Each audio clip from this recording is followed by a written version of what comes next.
All right, guys, we're here with Grant and Chris from Underoath. How's it going, guys? Going awesome. Great. Kick-ass show tonight, but kind of disappointing, man. Why did it get cut short? It didn't. It didn't get cut short? I thought you were supposed to play for an hour. No, we only get 35 minutes in the set because we're so brutal. Everyone else gets an hour, but they only give us 35 minutes because they're afraid of what might happen if we had an hour. Yeah, you do should have played for an hour, man. Great set, by the way, though. Thank you. Thank you. So, tell me about the new albums coming out. Why don't you talk about Got new songs?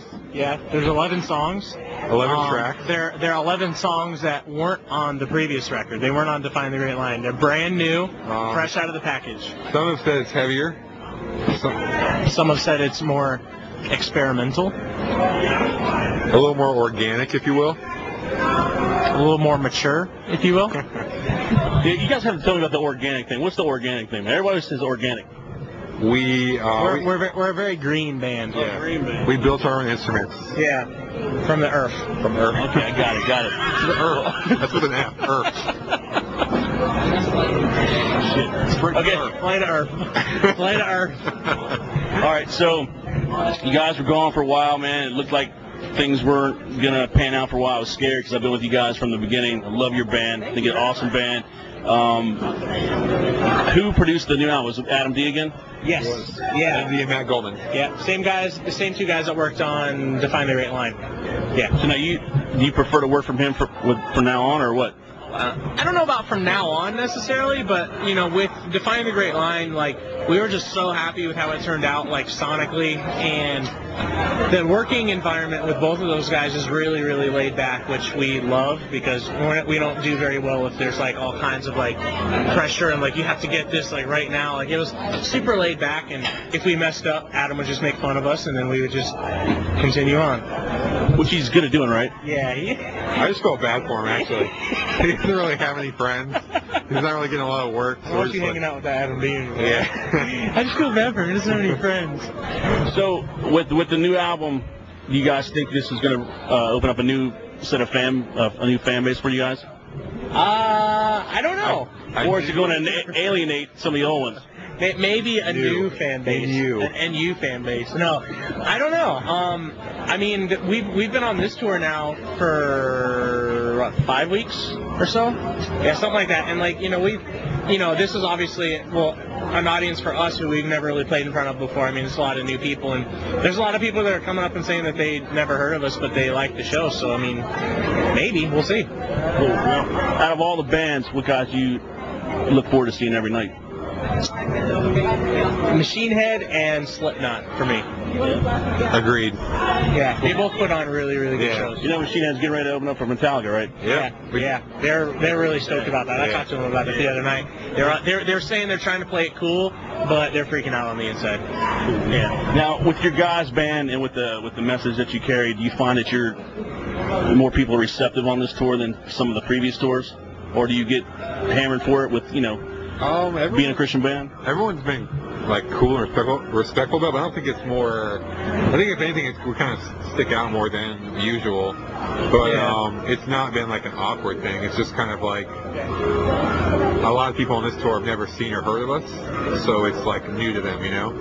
And like we do like Warped Tour and stuff. Like we've done Warped Tour for quite a few years, so people know who we are in that scene and stuff. So, but it hasn't been like awkward. It's just like, you know, people watch, they never see us before, and like, oh, they're a Christian band. That's cool or that's not cool, you know?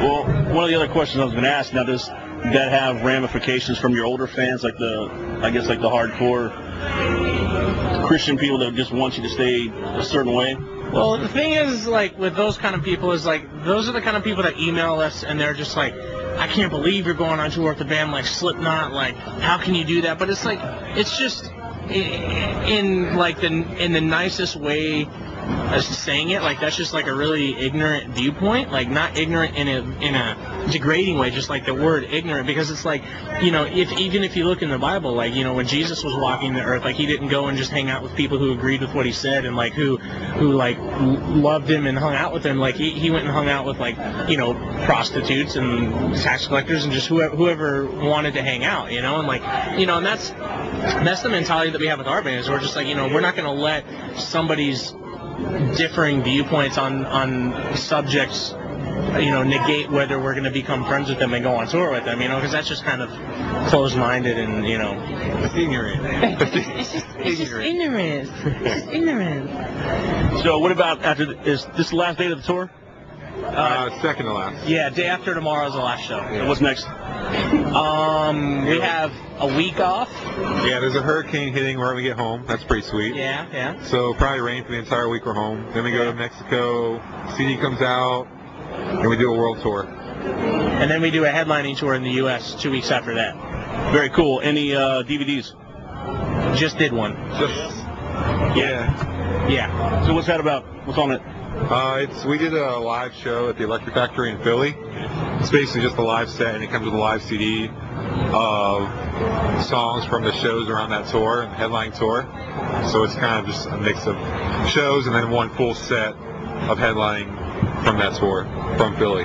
So one of the questions that I always ask the band, we did an interview with Dave from Machine Head today as well, and one of the questions I always ask, no matter what it is do you feel, now obviously you guys are a Christian band, but do you feel that God has his place in any kind of music, being metal more as well? Oh yeah, I mean, being a Christian band, like, we believe that God has created everything, so it's like, God, for us, it's kind of obvious, God has a place in everything, like God has a place in this room, people eating, it's just like, people have differing opinions on it, but I mean, obviously we think that's the case, or we wouldn't be here. We wouldn't be playing the music we'd be playing like acoustic folk music in a church somewhere or something. So.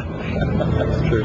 So what were the bands that actually got a hold of you and decided this is what you got to do with the rest of your life? Early on for me, like, I was really into bands like Cannibal Corpse and Napalm Death and Fear Factory. Those are like the bands early on that I got into, and then later on I got into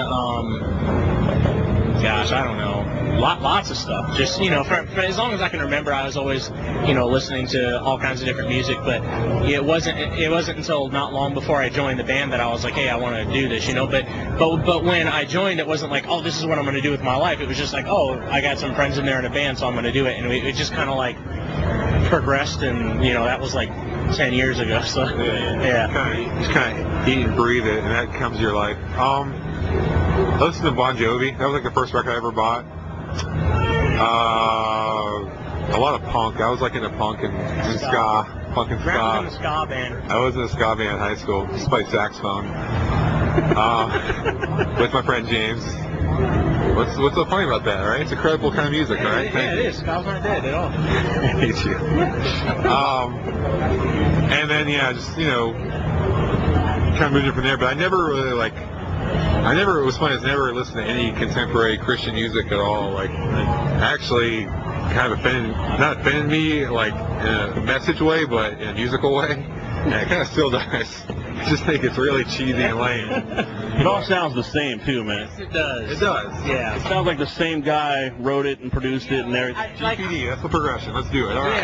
Yeah, I don't know, I think that there's a place for bands like that and stuff, but as far as just like musically, like, no matter if it was Christian or not, like, I would listen to the majority of that stuff and just be like, oh, It's really weak. Yeah, I mean, I don't like it. I mean, there's people who are into it, and that's awesome for them, but yeah. Well, one of the things, since your first album, you guys have progressed, and the last album, my favorite by far, I think the album is just totally sick, man. Is that a decision that you guys go, every time you go to record a new album, you say, hey, we got to make it heavier, we got to go in this direction, that direction? Chris decides. Yeah, I whatever I'm feeling when I wake up. Chris tells me what to play. Yeah. No, it's not anything as deliberate as that. I think the only thing that I can say we always do when we go into the studio is we always say we need to do something better than we did before. And it just happens that with the the last couple of records, it's ended up being heavier or whatnot. But we don't ever go in saying we need